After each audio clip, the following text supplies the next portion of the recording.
It's been an important day for DC and a very big one for Batman. He's getting all of the attention even when he is dead, as we've seen with Warner Bros. Montreal's brand new game, Gotham Knights.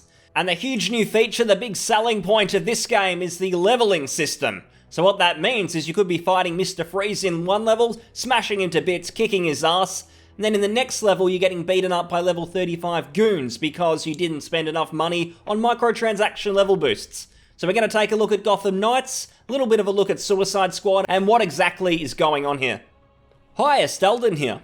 So I would have been hyped for Gotham Knights if it wasn't for the fact that Warner Brothers are utter trash. They're greedy, they've got absolutely no integrity, they don't seem to care about the long-term impact of these games they're making, the franchises, the characters involved. They just care about the bottom line every quarter for that particular year. So they don't really care if they shit on Batman, if they shit on Harry Potter, if they shit on Lord of the Rings, just as long as the earnings report looks good at the end of the financial year. That's pretty much it. And because of that, there's no reason to give them the benefit of the doubt here. And some people might turn around and say, oh, well, you know, they're trying to make some money here. They're a company, they're a for-profit business. What do you want to do? They're not a charity. But I can say that as a consumer, we've got the right to have a look and say, all right, do we trust you?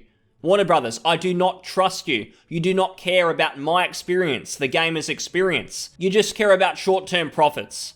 And they used to do it better. That is the reason that I'm kind of pissed off about this. Because even if we go back and we look at Arkham City, I thought it was a pretty good game. It wasn't too big. It wasn't like cumbersome. Nice quests, nice collectibles. A very safe but also interesting open world game. Shadow of Mordor, it had some things to like about it. At least they tried to bring in a new gameplay system, the Nemesis system. And then you've got Arkham Knight, which is probably the last of that old guard, where it was okay. It was probably getting a little bit stale. Some people were getting sick of it. But Shadow of War was not the answer for the new direction. Having a big leveling system where you've got to purchase microtransactions, and they called it like player choice, where if you go and buy something to save yourself time within the game, apparently that's like a good option to give people. But how about you just make the game fun, provide interesting content, because it's not what you're doing. And what I want to say is, watching the Gotham Knights trailer, it didn't give me a lot of confidence. There were a lot of red flags along the way. To start off with, before I'd even seen anything on the screen of the game, the first thing they flash across the screen was, okay, so this is pre-alpha footage. And I already think, like, you're already making excuses here. And I say that as someone who doesn't actually give a fuck about the visuals, so don't get the wrong idea. I'm happy to play Morrowind, the old Gothic games, 90s games, Doom, Unreal, Quake, all of those. I have no problem with old games. They're probably my favorite. But when I say excuses, I mean that companies are just so scared to release gameplay footage these days that they're almost like a singer going up. You know, the singer in music class you might have had, who every single time they get on stage, they've got a cold or something like that. There's always a bit of an excuse. They're never able to just go up and have confidence in the product. They have to give you these, alpha footage, don't take this seriously. And I might, again, have given them the benefit of the doubt here, even though I said not to do it, because I thought we might get something more gameplay focused. But even that was a bit of bullshit, because I felt that the priority seemed to be on showing us set pieces, showing off the character models and all of that. It wasn't really about getting to like the meat and potatoes of what we were really doing. And the issue there was the very little bits we did see, they raised other red flags. The leveling system, where you'll have your enemies with that number over their heads. And I say this as someone who's a very big fan of role-playing games, possibly my favourite genre. Absolutely love RPGs, but they don't belong in everything. And when you shoehorn them in for disingenuous reasons, and I will get to that, but basically you shoehorn the RPG mechanics in there, and I don't think they're going to provide the best experience for people who love superhero games. I'll say myself, I'm not like a huge story buff of DC or even Marvel. I like some of that stuff, but for me, the gameplay is still the main draw. When I played Arkham City, the main draw for me wasn't actually playing as Batman and doing all of that. It was that I felt the gameplay was quite compelling and I wanted a bit more of it. But with Gotham Knights, the superhero experience, I think, is going to be a bit tainted for some people, because you're going to go around beating up these bosses, you're going to be beating up a whole bunch of enemies, and then you'll go into another area, it's going to be the same exact enemies, they might be reskinned, oh, these ones are red, they're not black like the ones before, and then you'll go and fight them and you'll get your ass kicked, and there's nothing you can do about it. I just don't think that's really all that special for the superhero experience, and I just don't think that this happened. I don't think that there was like a big designers meeting within Warner Brothers Montreal where the game designers sat around and said, you know what this needs? We need to add a leveling system, and then you can build your superhero however you want, and there's going to be enemy mobs that are going to be level 10 here, we'll make them level 20 over there, and that's going to be a whole lot of fun. I really don't think that was the case.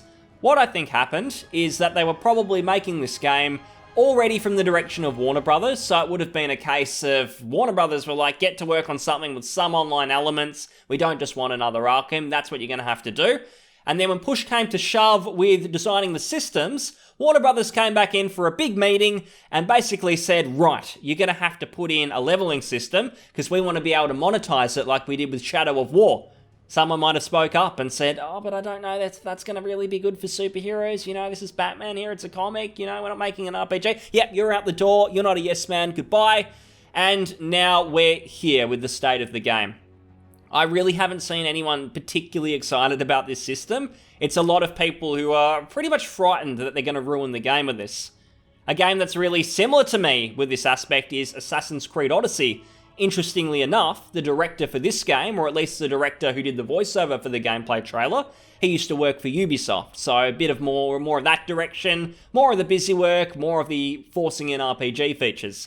What happens in Odyssey, though, is it seems harmless enough to start with. I got into the game to give it a bit more of a chance a few weeks ago, and to begin with I thought, yeah, this is alright. I like progression in pretty much any video game. I think it gives it a better sense of purpose, so that was alright. But the leveling system very quickly became tedious, and the intentions became clear. What happens in that game is whenever you level up, the enemies will level up with you, which kind of kills the point. Because you'll have these areas you can't go to. And what'll happen is you might go to one side of an island and it'll be too difficult and you think, all right, well, I'll go somewhere else. I don't mind that side of it. I don't mind something being a bit too hard for now. That's where the progression can come into it. And you'll clear a whole bunch of easier stuff. And you'll think, all right, so I'm going to be leveling up here. This is going to make me more powerful. Well, it doesn't make you powerful.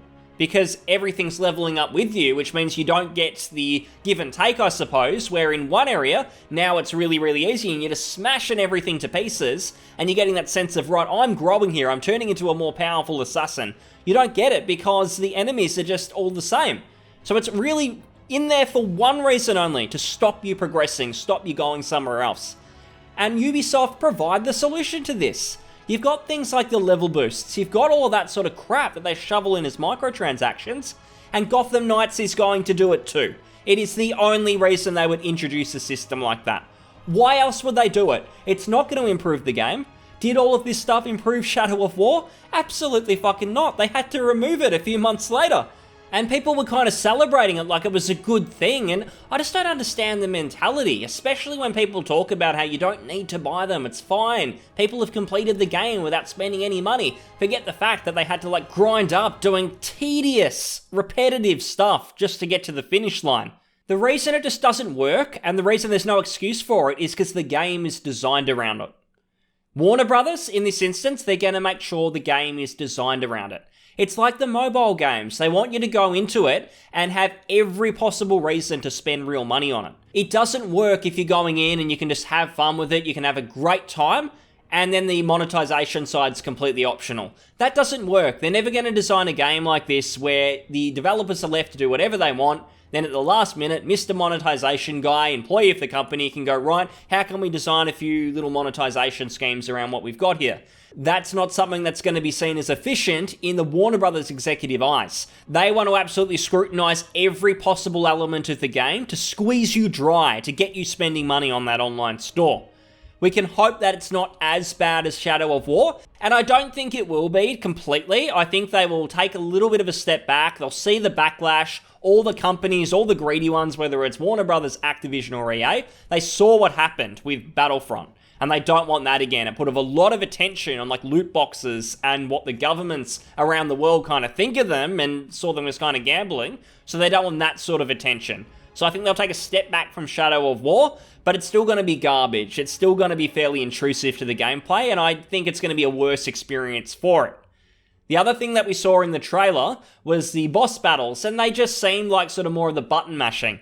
And again, that's where I kind of question the RPG elements, because I'm not really seeing, I know it's just 7 minutes, we can't see kind of everything, But I got the sense if it's just going to be more of the Arkham games, then what is this here for? How is this going to improve anything? I just don't see it happening. What I really hope, and this is probably just absolute wishful thinking, when it goes live I'm sure it won't be the case, but I liked how there was like no mini-map and there wasn't all that intrusive stuff around the screen. It provided a really clean experience. It sort of got me immersed in what was going on. I don't think that will happen. I don't think it'll go live like that. I think there will still be the mini-map and all of those icons flashing around everywhere. Fairly similar to Assassin's Creed. So the gameplay trailer, I think for a lot of fans, a lot of people more in it for the gameplay side of things. They're not just coming for the story to see what's going on with the Court of Owls stuff. I think they might be in for a little bit of disappointment. I know there was the co-op side of things they were announcing as well. Again, I think that's just more games of a service type stuff. Whenever they do anything with that online focus, they can call it online only and say they need to do that to get the most out of the game. Bullshit, let's face it, you're just doing it so you can force more crap in. I think Warner Brothers want to continue to go down that road. They're going to do it for pretty much any one of their AAA games going forward. So if you like the co-op side, that might be great for you, but as someone who's predominantly more interested in the single player focus, I can just see it being something that might weigh it down. I don't think it'll be as bad as Unity, where they have like co-op only missions. That was just really annoying. But I do think it will be something that might just get in the way of people trying to have just a purely single player experience and hoping that that's the way it's designed. Looking at Suicide Squad now, of course we got no gameplay. This game is not coming out until 2022. I think a lot of people, maybe they weren't shocked, but they were kind of expecting something sooner from Rocksteady, because it's now been about 7 years since Arkham Knights, and I'll say it's been the same with Montreal between Origins and then releasing Gotham Knights. I think seeing that it's both studios and not just like one of them really shows that it's not just a case of development hell, or they both had a couple of projects that weren't working. What I think probably happened is that sometime in like 2017 or maybe 2018, Warner Brothers saw the market shifting. They had their data experts and their executives going through all of the statistics and what's going on in the industry, and they decided, right, single player games aren't working, we need an online element to absolutely everything. Rocksteady, you're going to be making the really big games as a service to compete with Marvel's Avengers, and then we're going to put Warner Brothers Montreal on the more single-player focused experience, but still have a few games as a servicey type stuff, because otherwise it'd be hard to monetize, and we couldn't have that. So I believe that's what happened. I think that whatever they were working on at the time, it was either scrapped or reworked. That goes for both studios, and now we're here. We're Suicide Squad 2022, which to me, I thought it was a little bit disappointing, because when they were talking about killing Superman, I thought it could be a nice change of pace for something different. I thought we might play as villains and we'd be doing 100% villainy sort of stuff, and we'd be taking down the heroes. But now I'm seeing that Superman's like corrupted, so you're still kind of taking down a bad guy essentially. I know what'll happen at the end. You'll probably redeem him to some degree and you'll be best friends, or there'll be all of that going on.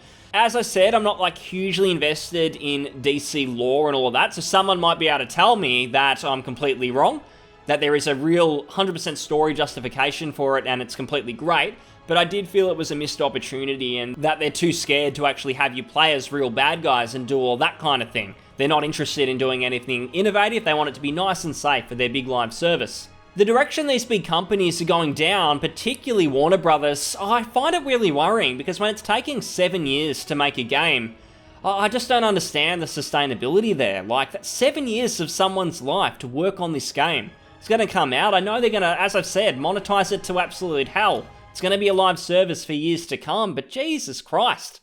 I mean, I'm 26 now, and if they keep up this release schedule, then I'll see maybe 5 Rocksteady games before I'm 60. And that's pretty shocking to think about when you remember like how many Final Fantasy games are out there, series like that, Pokemon, all of those that have had so many entries. To think 5 more Rocksteady games in the next 30, 35 years, pretty damn scary, and I don't think that that's going to be sustainable. I miss the days where these companies would release a game every 2 or 3 years, and those were in days where crunch, I don't think it was as bad. I don't think there was as much of the corporate bureaucracy that went on back then, so it seems it's just all about that visual spectacular. It's like in the Gotham Knights trailer, it's all about showing off set pieces, showing off character models. That seems to be the selling point now. Let's not show too much gameplay or we might turn people off because it's so safe and it's designed around monetization. That just seems to be the road they're going down. Warner Brothers are going to have their hands in a whole bunch of pots. They're going to have the Harry Potter RPG. No doubt there's going to be some sort of Lord of the Rings live service that's coming. I know Amazon, I believe they've got their MMO, but I'm sure Warner Brothers will be doing something too. Maybe more of like a, whether it's a sequel to Shadow of War, or it's going to be like a big battle thing, a big extravaganza where you can play as all of the Lord of the Rings characters. I wouldn't be surprised, given that they seem to be a lot more lenient, the Tolkien estate, about what these companies do these days. Then you're going to have all of the superhero stuff, so they're going to have all of these things coming out. There's going to be a whole bunch of money for them coming in, and the single-player experience is probably going to be a little bit lost along the way, I would say. I'm not particularly excited for any of this. I think it's going in the wrong direction. I think these companies are going to pull back in a few years' time, but it just takes a long while for them to really see that, because these games take so long to make. Often they'll get it out and actually on the shelves like a few years after that fad's died down. I've seen that with a lot of companies. If you look at Microsoft, they were moving in a direction where titles like Gears of War 4 were full of microtransactions and full of things that people were just not going to have from the actual console developer. They weren't things that Sony were doing, so they finally pulled back, but it felt like they did it just a little bit too late. Warner Brothers are doing the same thing too, where they just might not find out for a few years that what they're doing is not sustainable, it's not going to work, and maybe later on they'll need to make some more single-player games with less of a focus on really, really intense graphics that take forever to produce, and just do something that's a little bit more realistic for the 2-3 year timeline, and it'll be something that most core gamers are a little bit more happy with. What I want to say lastly is I don't want to get to a stage myself where AAA is just something I see as, oh, it's automatically bad. AAA, big studio, big team, it's gonna suck. I'm trying not to do that. I'm trying to look at each game objectively. I've done it with Assassin's Creed Odyssey. Like I said, I went in and thought, okay, there's some things here that look like they're working. It wasn't until later that I realized it was falling apart. And that's at that point where I said, no, this series is still in an absolute shoddy state. They need to improve it. So I'm always going to go in with an open mind. Maybe occasionally when you get a studio like fucking Warner Brothers, EA, it's hard not to be like, Jesus Christ, I know what's going to happen here.